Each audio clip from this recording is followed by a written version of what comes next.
Hello viewers, সবাইকে স্বাগতম জানাচ্ছি নতুন আরেকটি ভিডিওতে। তো আজকে একটি পাইথন কোড নিয়ে আলোচনা করার চেষ্টা করব। সেখানে আমরা একটা ওয়েব ফাইল মানে স্পিচ সিগন্যাল যারা প্রসেসিং নিয়ে কাজ করেন তারা অনেক সময় বেশিরভাগ সময় এই কাজগুলো করেন।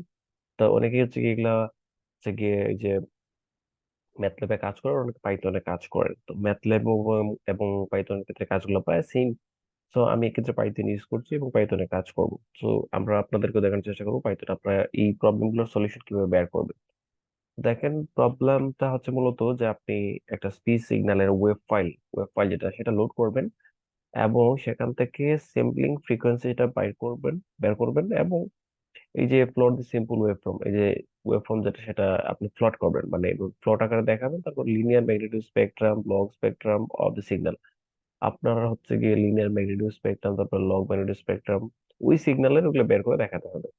তো এখানে আমি হচ্ছে কি একটা কোডে কাজ করেছি, সেই কোডটা আপনাদেরকে বোঝানোর চেষ্টা করবো এবং কিভাবে এই প্রবলেমটা সলিউশন সেটা দেখানোর চেষ্টা করবো।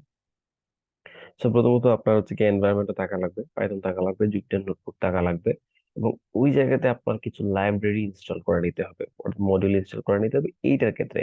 তো এখানে দেখেন আপনার ম্যাটপ্লটলিব এই যে মডিউলটা আছে সেটা আগে থেকে আপনারা ইনস্টল অথবা এখানে পিবি ইনস্টল করে নিতে হবে। তারপর হচ্ছে কি নামপাই, এই নামপাই মডিউলটা আপনাদেরকে ইনস্টল করে নিতে হবে।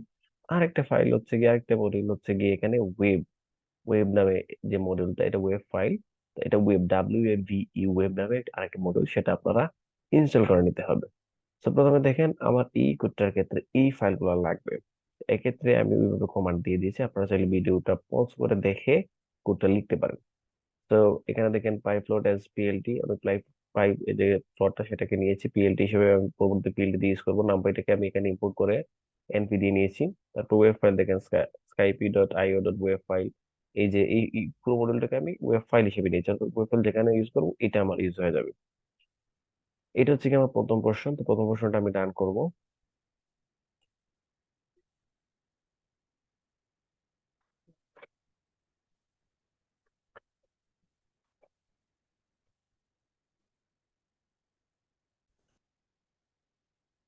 তো দেখতে পাচ্ছেন প্রথম পোর্শনটা আমার খুব সুন্দরভাবে রান হয়ে গেছে। যদি আমার মডিউলগুলো ইনস্টল না থাকতো কিংবা আমার কোডে বলতে থাকতো তাহলে এখানে এরর মেসেজ শো করতো।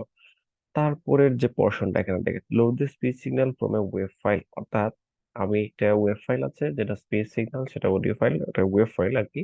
তো সেটা আমি লোড করব, ফাইল নামে আমি সেটা লোড করে দিলাম। সেখান থেকে আমি স্যাম্পলিং ফ্রিকোয়েন্সি এবং সিগন্যাল এই ওয়েব ফাইল এইটার মাধ্যমে আমি ওইখান থেকে ওই যে রিড করে নেব, ওই ফাইল থেকে ওই ওয়েব ফাইল থেকে রিড করে নেব এই পোর্শনটাতে।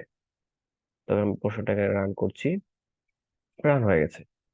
তারপরে দেখেন এই জিনিসগুলো আমি বের করার পরে এখানে কমা দিয়ে মানে এই দুইটা ভ্যালু আমি হচ্ছে কি এই যে abc.wave ফাইল এটা থেকে আমি রিড করে নিলাম। তারপরে find the length of the signal in seconds, অর্থাৎ এই সিগন্যালের লেন্থ আমি বের করব সেকেন্ডে। সেটা বারবার সিস্টেম হচ্ছে এই যে সিগন্যাল লেন্থে আমি একটা ভ্যারিয়েবলে রাখলাম, এই যে লেন্থ সিগন্যালের লেন্থটা, এই যে এখান থেকে আমি যে ভ্যালুটা পেলাম ওইটাকে আমি এটাকে ভাগ করে দেবো এই যে স্যাম্পলিং ফ্রিকোয়েন্সি, এটা দিয়ে ভাগ করে দিলে আমার হচ্ছে সিগন্যাল লেন্থটা বের হয়ে যাবে। আমি এই প্রশ্নটা রান করছি। তারপরে দেখেন create a time vector for this signal, আমি এখন এটার জন্য একটা টাইম ভেক্টর ক্রিয়েট করব। তো এখানে দেখেন টাইম নামে আমি কি বের করলাম, সেখানে ওই যে আমি নামপাই যেটা নিয়েছিলাম সেটার ক্ষেত্রে নামপাই মডিউল গুলা ইউজ করে আমি কাজ করব। তো এই যে একটা কমান্ড, এটার মাধ্যমে আমি চাইলে ওই টাইম ভেক্টর বের করতে পারি। np dot line space zero signal lane, তারপর লেন সিগন্যাল, এটা দিয়ে আমি হচ্ছে গিয়ে টাইম ভেক্টরটা বের করে নেব। তো বের করে নিলাম। এখন হচ্ছে গিয়ে প্লট দি ওয়েভ ফর্ম। আমাদের প্রথম যে বিষয়টা ছিল যে এই যে সিম্পল ওয়েভ ফর্ম যেটা সেটা প্লট করবো। তো দেখেন এখানে আমি প্লটটাকে আমি সাবপ্লট করে নিয়েছি, তিনটা এক এক এভাবে সাবপ্লট করে নিয়েছি। তো এখানে হচ্ছে গিয়ে একদিকে থাকবে টাইম আর একদিকে থাকবে সিগন্যাল। টাইমটা থাকবে একদিকে আর একদিকে সিগন্যালটা থাকবে। তো এক্স লেভেলে আমি দিয়েছি টাইম সেকেন্ড, এই যে টাইম সেকেন্ড এক্স লেভেল মানে হচ্ছে এইদিকে এক্স লেভেল, এদিকে ওয়াই লেভেল, এদিকে আমি টাইম দিয়েছি। ওয়াই লেভেলে আমি দিয়েছি অ্যাম্প্লিটিউড। আর এই যে টাইটেলটা আমি এই যে আমার পুরোটা টাইটেলটা দিয়েছি ওয়ার্ক ফর্ম। এখন আমি এই পোর্শনটা রান করবো। যে পোর্শনটা রান হচ্ছে,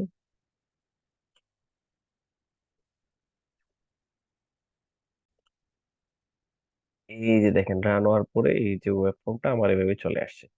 এই যে দেখেন এদিকে অ্যাম্পলিটিউড টাইম ওয়েব ফর্ম, এই যে চলে আসছে।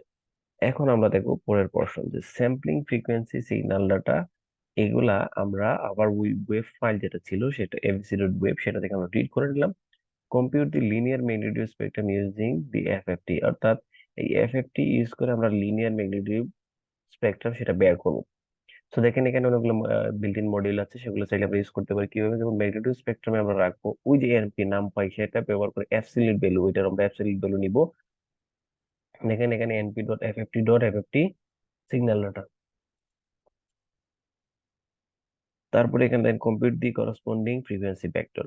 এখানে আমরা ফ্রিকোয়েন্সি ভেক্টরটা বের করবো, এনপি ডট এফএফটি ফ্রিকোয়েন্সি দিয়ে লেন্থ সিগন্যাল ডিভাইডেড বাই যে 1 বাই স্যাম্পলিং ফ্রিকোয়েন্সি, ওইটাকে বের করে আবার এই দুইটা জিনিস আমরা এখান থেকে দিয়ে এটা আমরা এখানে ফ্রিকোয়েন্সি ভেক্টরটা বের করে নিব। তারপর এখানে আমরা প্লট করে নিব লিনিয়ার ম্যাগনিটিউড স্পেকট্রাম যখন বের হয়ে গেলে এখানে আমরা প্লট করে নিব। কিভাবে প্লট করবো দেখেন, এই যে প্লটের মাধ্যমে প্লট করবো ফ্রিকোয়েন্সি ভেক্টর। এখানে এই যে শুরুটা যেহেতু থেকে শুরু করে লেন্থ ফ্রিকোয়েন্সি, এটা লুপ চলবে কতটুকু, এই যে লেন্থ ফ্রিকোয়েন্সি এটা, তারপরে হচ্ছে কি ম্যাগনিটিউড স্পেকট্রাম, এটা থেকে একবারে ওই যে মানে এখান থেকে যেটা থেকে শুরু করে এটা পর্যন্ত চলতে থাকবে।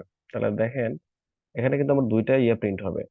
এখানে আমার দুইটা, যেহেতু এখানে এখানে চ্যানেল কিন্তু দুইটা, so এখানে তো দুইটা ভ্যালু প্রিন্ট হবে। একটা দেখেন এই যে দুইটা কালারের ভ্যালু দেখা যাচ্ছে, এটা আমরা পরবর্তী রান করলে আবার বুঝতে পারবো।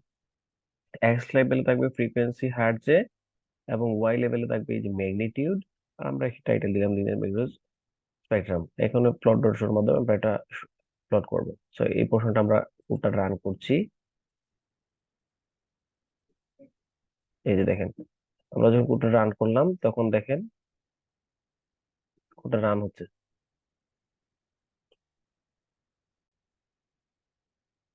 তো রান করার পরে দেখেন আমরা যেহেতু একই সিগন্যাল নিয়ে কাজ করছি, সুতরাং ওই ভ্যালুটাই আসছে। দেখেন এখানে দুইটা পোর্শন, সুতরাং এইগুলা হচ্ছে কি আমাদের সম্পূর্ণটা এখানে প্রিন্ট করে দেখিয়েছি। আমরা এই যে প্রিন্ট করেছি এই ফ্রিকোয়েন্সি ভেক্টর মাধ্যমে, এগুলো সম্পূর্ণটা প্রিন্ট করেছি। ওকে, তারপরে আমরা এখানে বলছে লিনিয়ার ম্যাগনেটিক স্পেকট্রাম, সেটা আমরা বের বের করলাম। তারপরে আমরা বের করবো লগ ম্যাগনেটিক স্পেকট্রাম। তো আগেরটার ক্ষেত্রে আমরা কি করবো, আগেরটা মতন সমান, এই যে sampling frequency, sampling data, wave file dot read, file name, এগুলো আমরা এখান থেকে ডাটাগুলো নিয়ে নিলাম ওই ওয়েব ফাইল থেকে। তারপর এখানে আমরা ওই যে এফএফটির মাধ্যমে ম্যাগনেটিক স্পেকট্রাম সেটা বের করবো। কিভাবে, ম্যাগনেটিক স্পেকট্রাম এই যে অ্যাবসলিউট ভ্যালু এফএফটির মাধ্যমে আমরা এটা নিলাম কল করে। তারপরে ওই যে কম্পিউটিং করসপন্ডিং ফ্রিকোয়েন্সি ভেক্টর, ওইটার করসপন্ডিং ফ্রিকোয়েন্সি ভেক্টরটা আমরা আগের মতন এখানে সেম ভাবে ওইটা বের করে নেব। কনভার্ট দি ম্যাগনেটিক স্পেকট্রাম টু ডেসিবেলস, এখানে আমরা এই যে ম্যাগনেটিক স্পেকট্রাম সেটাকে ডেসিবেলে কনভার্ট করে দেবো। সো ডেসিবেলে কনভার্ট করতে গেলে কি করা লাগবে, কি করতে হবে, যে লগ ম্যাগনেটিক স্পেকট্রাম এখানে এই এই এই লাইনটার মাধ্যমে অর্থাৎ 20 এই যে ইন্টু এনপি, তারপরে ডট লগ 10 ম্যাগনেটিক স্পেকট্রাম, এটা লিখলেই হচ্ছে কি আমার এটা ডেসিবেলে কনভার্ট হয়ে যাবে। তারপরে এজ ইউজুয়াল আমি শো করবো যে তোমার সিগন্যাল এখানে দুইটা রয়েছে, মানে চ্যানেল দুইটা রয়েছে, সুতরাং দুইটার ক্ষেত্রে দুইটা হবে প্রিন্ট। সব প্লটেশন ফ্রিকোয়েন্সি ভেক্টর, এই যে দেখেন এই এই পোর্শন পর্যন্ত আমি হচ্ছে গিয়ে একটা প্রিন্ট করলাম, আর এই পোর্শন পর্যন্ত থেকে আরেকটা প্রিন্ট করলাম। এই যে আমার প্রিন্ট হয়ে গেছে। এই যে তারপরে দেখেন আমি একদিকে এক্সেপ্ট রাখলাম এখানে ফ্রিকোয়েন্সি হার্জ, এখানে magnitude decibel, log magnitude spectrum, তারপরে শো করলো। এখন আমরা এই পোর্শনটা রান করে দেখবো।